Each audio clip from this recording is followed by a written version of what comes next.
Bonjour à tous, on se retrouve pour notre petite histoire d'Hennebont en temps de confinement. Et bien aujourd'hui, on va aborder le XVIIe siècle. Nous avions laissé la ville exsangue après les conflits de la guerre de la Ligue. Là, il faut donc reconstruire la ville, il faut un petit peu la repenser. On va avoir un développement important des quartiers hors de la ville close, notamment suite à l'effective transformation de Notre-Dame de Paradis, qui de chapelle devient église paroissiale, donc centre spirituel de la communauté. Une des traces de cette évolution urbaine va être le développement aussi de la rue Neuve, et notamment en 1623, une souscription qui va être faite pour le creusement de ce qui deviendra le Puy Ferré. Alors la couronne métallique qu'il reçoit ne date que de 1835, mais on sait qu'en 1623, la communauté de ville fait percer ce puits, destiné à alimenter une nouvelle place de la ville, puisque à l'origine, le Puy Ferré était entouré sur 4 côtés de bâtiments, et il devait alimenter ce nouveau quartier. Pour certains, il aurait été à l'origine un puits privé, notamment dépendant peut-être d'un apothicaire qui habitait ici. Sur la place, autour de la basilique, comme je vous le disais tout à l'heure, de nombreuses familles font édifier leur hôtel particulier. Donc je pense notamment à la maison Ponsard ou à l'hôtel Couessin, qui sont tous ces bâtiments que l'on voit ici. Un des plus beaux, sans contexte, c'est l'hôtel de Quérette, qui se trouve tout à côté de la basilique, avec ses très très hautes toitures et ses grandes cheminées. Il correspond tout à fait à l'idée qu'on se fait d'un hôtel particulier, c'est-à-dire évidemment pas un hôtel, un endroit où on vient dormir en tant que voyageur, mais l'hôtel, c'est ce qui est la demeure du prince, du roi, mais également des personnes de la noblesse ou alors de la du haut commerce. Lui, il correspond tout à fait parce que vous avez tout d'abord une cour avec les dépendances, et puis le bâtiment fait barrière, et sur l'arrière, vous avez un jardinet.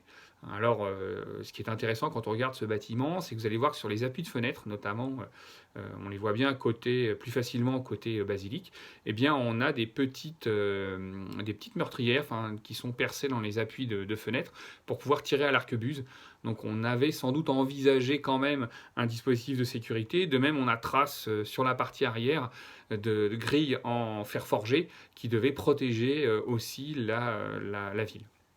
Il possède également sur le côté, on le voit du square de la basilique, une petite tourelle qui est très très proche de celle que l'on peut trouver sur la maison des confesseurs, la maison des confesseurs qui porte la date de 1669 à l'abbaye de la Joie. Donc on est à peu près dans le même esprit. Alors la maison des confesseurs, justement, c'est un des plus beaux bâtiments XVIIe de la ville. Il est assez atypique dans sa forme. Il se trouvait hors de la clôture, d'où son nom sur le plan de 1704 de pavillon en dehors. Il avait, comme son nom l'indique,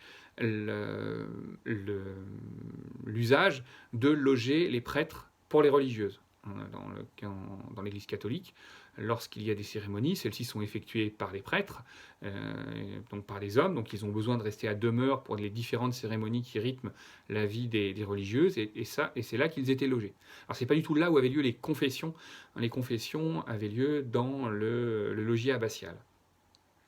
Alors c'est un petit bâtiment qui est intéressant, avec notamment cette balustrade avec cette petite loggia qui donne directement sur le Blavet, avec l'utilisation de pierres calcaires, de pierres de tuf, qui est là aussi pour montrer l'importance de l'abbesse. À la fin du XVIIe siècle, vers 1693, l'abbesse Suzanne de Pleuc fait reprendre le logis abbatial. C'est sans doute sur un bâtiment qui existait précédemment, mais il y a des modifications importantes qui sont apportées. On a néanmoins conservé le millésime de 1693 sur les lucarnes, sur la tourelle d'escalier à l'intérieur, et les récentes études de datation de charpente par dendrochronologie donnent tout à fait ces dates-là, 1694 pour les charpentes et 95 pour l'escalier en bois qui est à l'intérieur. Donc pour l'abbaye de la Joie, c'est aussi une période de travaux et de développement. Le XVIIe siècle, et c'est aussi à cette époque que s'installent les religieuses de l'ordre de Sainte-Ursule, donc les Ursulines qui viennent de Ploërmel. Leur vocation est l'éducation des jeunes filles. Et elles vont faire construire un couvent, sans doute autour des années 1641, à l'emplacement de l'ancien prieuré Notre-Dame de Kerguelen. Je ne sais pas si vous vous souvenez, on en avait parlé quand on avait abordé l'an 1000 à Hennebont. C'est le bâtiment que aujourd'hui on appelle la maison Saint-Hervé. Alors aujourd'hui, il ne reste plus que 2 ailes, mais à l'origine, vous aviez un bâtiment complètement clos, avec un cloître central, avec une église. On a également, du côté du Mont des Lys, en 1636, l'installation des frères mineurs capucins, notamment qui bénéficient des libéralités de François de Cossé-Brissac, qui est à l'époque le lieutenant général du roi en Bretagne, et donc qui favorise leur installation. Alors, ville fluvio-maritime et portuaire, puisque Hennebont ne se trouve qu'à une douzaine de kilomètres du Grand Océan. C'est une ville qui connaît énormément de flux de population et qui, par définition, est très sensible aux maladies contagieuses. Et régulièrement, la ville est touchée par des épidémies. Entre 1630 et 1640, la situation est préoccupante. En 1639, les archives nous donnent près de 200 morts, victimes d'une maladie contagieuse. On ne sait pas exactement ce qu'il en est. Comme il est d'usage à l'époque, après avoir épuisé les remèdes, on va dire, médicaux de l'époque, avoir fait venir des médecins, eh bien, on va s'en remettre à Dieu, et les Hennebontais se tournent vers les 2 grands saints antipesteux de l'époque, qui sont Saint-Roch et Saint-Sébastien. Ils vont faire un pèlerinage à Quimperlé en faisant vœu de construire une chapelle dédiée à ces 2 saints au Bois du Duc. Le père Eudo de Kerlivio fera d'ailleurs un don à cette intention. Au final, la construction de cette chapelle ne se fera pas, mais on va construire à cette période-là le premier hôpital. Pas le premier hôpital, on va construire l'hôpital Saint-Louis. On savait qu'on avait un hôpital avant qui était l'hôpital Saint-Georges, qui a été détruit lors des conflits de la guerre de la Ligue.